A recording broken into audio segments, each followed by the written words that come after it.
Good day, ladies and gentlemen. This is Japic checking in with you for another one of our quick cooking videos. Although, much like our last video, we're actually not cooking today. We're going to be baking again. We're actually going to be making, I guess, what I've always called butterscotch oatmeal cookies. Although, since I've been talking about it, I guess there's a lot of people out there that refer to them as oatmeal Scotchies, and that was kind of a new one for me. I hadn't heard that before. Maybe it's regional. I don't know. Maybe I just haven't heard it. Anyway, I've got a couple of siblings who are quite fond of this type of cookie, and I told them late last year I was going to get to it and make them. However, as we caught the COVID in December of last year, and that kind of goofed up my schedule, so I wasn't really making videos at the time. But here it is now. We're going to make it for them today. So what we've got is our ingredients laid out in front of us. We have 1 cup of salted butter that's softened. Officially, I accidentally got a little too much softened, and we're actually a teeny bit melted on part of it, but it's going to be okay. We have 3/4 cups of sugar, 3/4 cups of brown sugar packed in. We have 2 eggs, 1½ cups of flour, all-purpose flour. We have down here a teaspoon of vanilla, ½ teaspoon of baking soda, ½ teaspoon of cinnamon. We have 3 cups of quick oats, and we have 1½ cups approximately of butterscotch chips, if I can talk properly. And as the last thing I was getting out of my ingredients, I did decide to kind of glance at the bag, and it turns out that the recipe that I'm using is actually very, very similar to the one they're using. And so I don't know if the difference is just, my altitude versus the way they usually do it. This is just a Toll House butterscotch. And on here they do recommend 1¼ cups of flour and ½ teaspoon of salt, as opposed to, don't have officially any salt, but I have salted butter, and I have an extra ¼ cup of flour. So we'll see how this goes. But what I'm going to do is I'm going to put this stuff together first. We're going to get our butter and our 2 sugars creamed together. Once that's done, we're going to get the vanilla and the eggs added in. And then we'll get all of the rest of our dried ingredients mixed together. And we'll kind of go from there. Okay, here we go. So butter and both of our sugars are in here. Let's cream it up. Alright, that's looking pretty good for everything. We've got that, of course, a couple different times mixed down to the bottom. Make sure we weren't missing any of our other ingredients. We didn't have anything stuck to the bottom of the bowl. Here we go. Alright, that's looking pretty good. We're going to start working in our flour, baking soda, and cinnamon mixture. Do this probably a couple of batches, make sure it gets worked in alright before we get to the oats. Alright, with our mixer out of the way, we have all of our ingredients incorporated in, with the exception of our oatmeal and our butterscotch chips. Use my little tool here, clean the whisk a little bit, get this stuff off. Sorry to all you beater lickers out there, but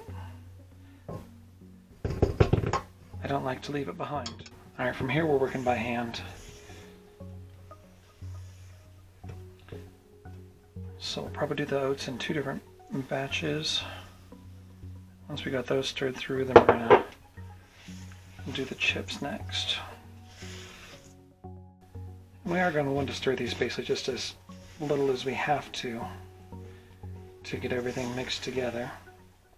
The more we stir it, the more it works gluten into the batter, and the sturdier these cookies are going to get. So that is the oats incorporated. Let's get these chips done through. Now I suppose if you were trying to do like oatmeal raisin or something, you could probably do raisins here instead. If I was going to do raisin, I think I would probably have a different kind of flavor profile though. I think I'd want a little bit more cinnamon. But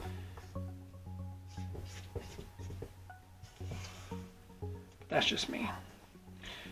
Alright, so what I'm going to do is I'm going to start working these out onto a cookie sheet. I'm going to get this oven over here heated up to 350 degrees. Although once again, if we're talking about the Toll House bag, it says 375, so that might be more appropriate for some of you lowlanders out there. So we're just dropping these with a spoon down here onto the sheet. Recipe called for, alleges we're going to have something like 40 cookies out of this or something. I don't know. We'll see how it goes. I don't know yet how far they're going to spread. I do have 2 on in the oven right now as a test bake-off to see how long the times need to be for me. Find out if I like what they're doing. If I don't like the dough, I'm going to end up chilling this a little bit so that they don't spread out so much, but we'll see how they go. I'm hoping they'll be okay. It's not a hot summer's day, so this is still pretty tight. But why I am working on these, I do want to talk about the Gamers and Geeks cooking playlist. We are rapidly approaching 300 videos from around the globe, and it would not have been possible without all of our friends and YouTube family out there. So we are definitely encouraging anybody who is interested in getting involved with a project like this to get involved and have some fun, make a video, get the information about where to find that to Vault Girl or myself. You can either reach us through our cooking videos or through our Discord channels. So feel free to reach out to us there and let us know you got a video. The only thing we do ask is that we mention the Gamers and Geeks cooking playlist to encourage people to go and look at all the other entries that have come before them. So if you guys are interested in being involved with something like that, let us know. We'd love to see you there. For now, we're going to see how these come up out of the oven, and then we'll decide what happens next. Alright, my test cookies turned out great. Ended up needing about 9 minutes for mine. I was going to go for 10, but then the test ones started getting a little too brown, so I pulled them. So these ones here have been in for about 9 minutes.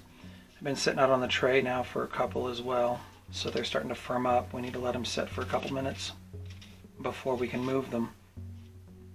But our edges are just starting to brown up here. So, so far so good. I've got another batch in the oven, but I'm going to keep cruising through these. Well, ladies and gentlemen, there you have it. We have made some oatmeal butterscotch cookies, or oatmeal Scotchies, I suppose people call them. And these overall are, in my opinion, delicious. I'm sorry to say I've already eaten a couple. Warm is absolutely delightful, but they have just a hint of cinnamon underlying, but otherwise the cookies are moist and delicious. I mean, the smell of butterscotch running through the house is amazing. But yeah, I owed these to my siblings, so they're definitely going to be getting some. We made about it's almost 4 dozen today. I don't have an exact count, I'm sorry. Especially it doesn't help that I started eating them. But yeah, so like I said, they're moist, they're tender.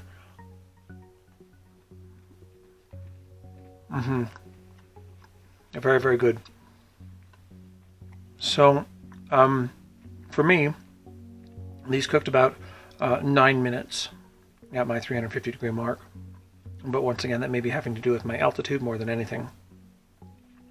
So, as before, I do remind you guys of the Gamers and Geeks playlist. I hope you will join us for cooking, baking, sharing food, drinks, snacks, desserts, whatever you like. And yeah, well, we'll see you next time. Happy eating.